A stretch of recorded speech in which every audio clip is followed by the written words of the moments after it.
Ladies and gentlemen, check it out from the nice folks at MXR and Mr. Tom Morello, of course, terrific guitar player and songwriter from Rage Against the Machine, Audio Slave, and solo fame. It's the Power 50 Overdrive pedal. This pedal is meant to capture the tone of Tom's favorite Marshall 2205 amplifier. This is the amplifier that he has literally used on every recording and every tour since 1988. That one Marshall 2205 amp head. Mr. Morello and I have something in common. We both played in bands and performed in bands with the same vocalist. Difference is that I had to learn his licks and riffs, and he never had to learn mine. Now, I've long held admiration for Tom because I think he really rocks, and he's a great writer. And his sort of philosophy on gear and tone I find really, really cool. And I say this with a bunch of amplifiers and guitars and stuff behind me. Tom got that one amplifier in 1988 and a simple selection of effects, set it all up, set the knobs where he was getting, as he sort of describes in interviews, like a good sound. Not even like an amazing sound, just the best sound that he could get out of that gear to his ear. Set the knobs, set the controls, marked everything on his pedals and on that amplifier. Used it with a PV cabinet, still uses the same cabinet to this day as I understand it. And that's the tone he's used to create countless cool, amazing songs by Rage, by Audio Slave, and solo. And really, we've seen him use just like a handful of guitars, too, throughout his career. So I love that kind of, these are tools, and you use them to get to the music, to get to the riffs, to get to the songs, and then you wring every last bit of music that you can out of those tools without getting caught up in kind of like an endless cycle of gear acquisition syndrome. So this pedal is meant to capture the sound of that Marshall 2205 50-watt 2-channel amplifier. By the way, Tom always used the overdrive channel, so we can forget about the clean channel on that amp head. And they painstakingly recreated the tone of that amp in this pedal. And the controls reflect the same controls that you would see on that Marshall amp. You've got basically a master volume control here, bass, middle, treble, a gain control, and a presence control. And in some ways, the pedal reminds me a lot of the EVH 5150 pedal, which I thought did a terrific recreation of the 5150 amp in a pedal. This is a similar thing where you're going to find you can definitely get into that late 70s, early 80s JMP, JCM 800, 2205, 2210 Marshall master volume, sort of, late 70s through the 80s amplifier tone. I urge you to go to the MXR site and check out the official demo Tom did for this pedal because it's really, really good. And they did something in that video that I haven't seen in any other demo video before, I don't think, which is they show you the original amplifier and then Tom plays the pedal through a bunch of different little combo amps. It's like a Fender Blues DeVille, I think. There's a Vox AC30 in there, even a little 20-watt solid-state amp. And he shows you how close the sound gets to the actual Marshall and PV cabinet amp rig. We know that it's not going to be exactly the same. Speakers are different. I mean, the Fender has an open back cabinet with 10-inch speakers, etc., right? So it's neat to hear how close it can get, and yet the differences. And the pedal fares really great in that video, I think. It's a really cool video. Go check it out. I'll put the link in the video description below so you can watch it as well. My video is all about, of course, creating a song at the beginning. It's not exactly like a Tom Morello song or anything. I just did me. But I tried to get a great, open, kind of uncompressed, and yet rocking tone out of the pedal, and then crank up the gain for the solos as well. And I wanted to show this feature. This is one thing that makes this pedal really interesting. There's an effect loop here, and you can insert anything in there you want. It comes sort of midway through the circuit path in the pedal, or at least before the presence control, before the output stage of the pedal, much like an effect loop in an amplifier.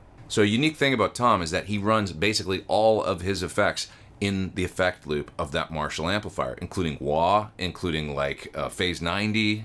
Traditionally, the thinking is you put delays and reverbs and things like that in effects loops, maybe not wah-wahs, but it does give you a really, really cool, unique sound. So I demonstrated that in the song at the beginning of the video, how aggressive the wah can get, the sweep of the wah, and I'm going to play a little bit more through the pedal in a second here and show you that kind of in isolation.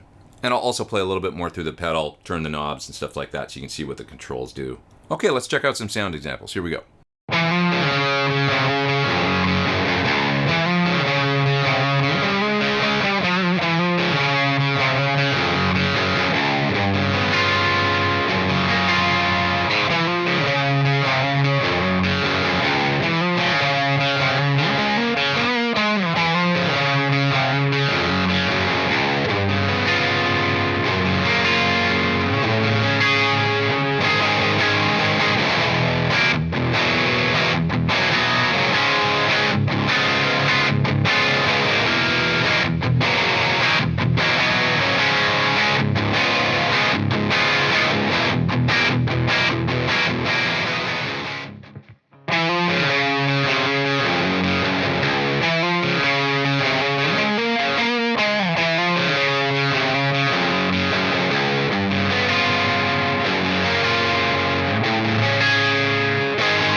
The purpose of that is to allow you to insert effects in this loop, much in the way that Tom Morello did with his actual Marshall amplifier, which is to say everything in the effects loop. So Tom has this little pedal board that he's had forever, and he puts everything, including his wah, in the loop of the amp. Now, sort of traditional thinking would tell us that, oh, you're supposed to put a wah in front of the distortion.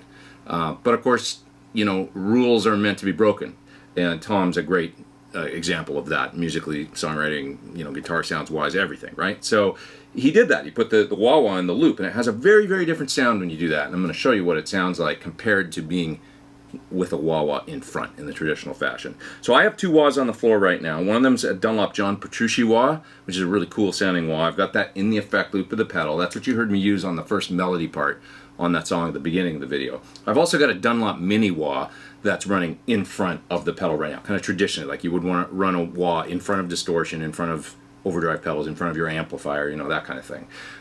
Not exactly the same wah, but it doesn't matter. You're going to hear here in a second the massive difference in sound just by running a wah in front of distortion, in front of the pedal, in front of an amp, or running it post-distortion like Tom would in the loop. So here's the way my Dunlop Mini sounds in front of the pedal.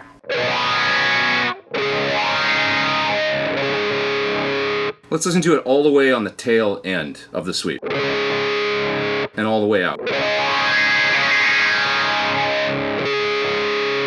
Okay, so that's as far back as it'll go right there. I'm going to turn it off now and turn on the Petrucci wah. This is now running in the loop of the Power 50.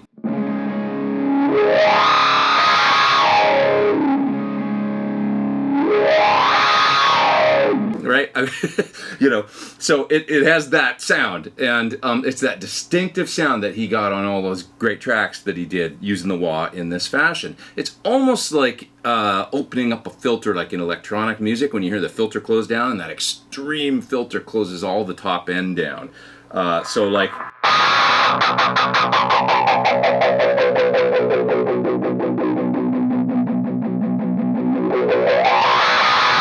It's got such a cool, unique sound to it, and there's no other way to get it than to run the wah after the distortion. So it's a really neat feature on this pedal that they give you, that effect loop. Okay, so for this video, I've been running into the PT100 clean channel for the whole video, all the guitar parts, and I've got it set to kind of a neutral clean. It's like a very, very Fendery kind of clean channel, and I'm using the 2 Notes Pete Thorn signature cab package on V30 speaker. V30 sounds really good with this pedal to me, and it's the 212 PT15 signature cab. So guitar into the pedal, into the amplifier, into the reactive load to load down, and then some V30 style speaker simulation from the 2 Notes. Here's the clean sound with no pedal.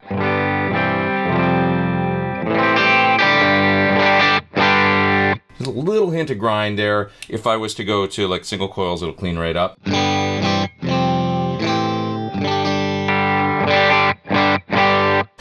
And then if I turn on the pedal,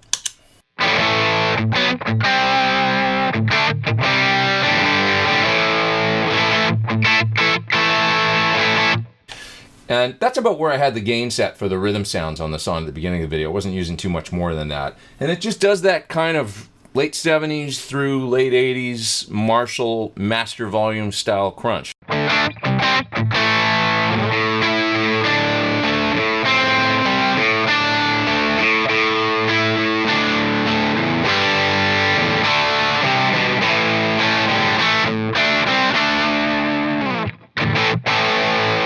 So let's try varying up the tone controls a little bit. The mid-range control is really powerful on the pedal, so if I scoop it,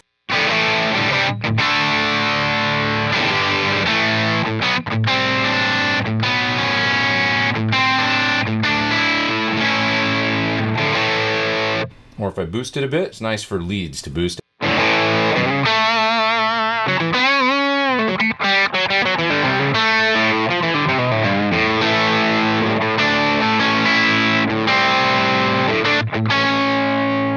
Okay, so we're going to need more gain than that for solos though. So for the solos in the song at the beginning of the video, I had it cranked all the way up.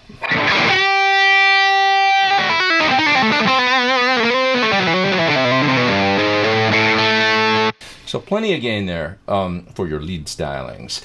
Let's check out the treble and the presence, because those are both really powerful for tuning in the high end of the pedal, depending on your clean sound that you're working with.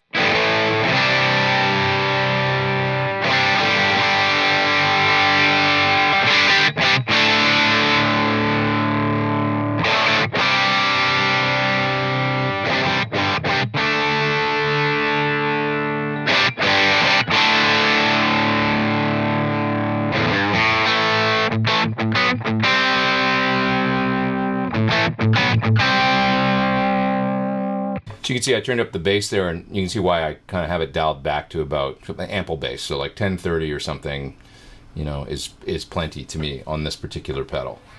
Thanks for watching my video on the Power 50 from MXR and Mr. Tom Morello. This is a great sounding MIAB or Marshall in a Box style pedal that really captures the tones of those late 70s through 80s Marshall Master Volume amps. If you got a clean amp, anything from an AC30 to a deluxe reverb, maybe a little Princeton reverb, or maybe you got a solid state amp that's got a clean and an overdrive channel, but the overdrive channel sounds like crap, well, check it out further. Those links down in the video description below. Once again, you can watch Tom's video down there, and there's also a link that'll just take you to the main page for the Power 50 so you can find out more about it from MXR. Please hit subscribe if you haven't. Hit the little bell beside the subscribe. You'll get an alert when I put out a new video. I'm Pete Thorn. Take care, you guys. See ya.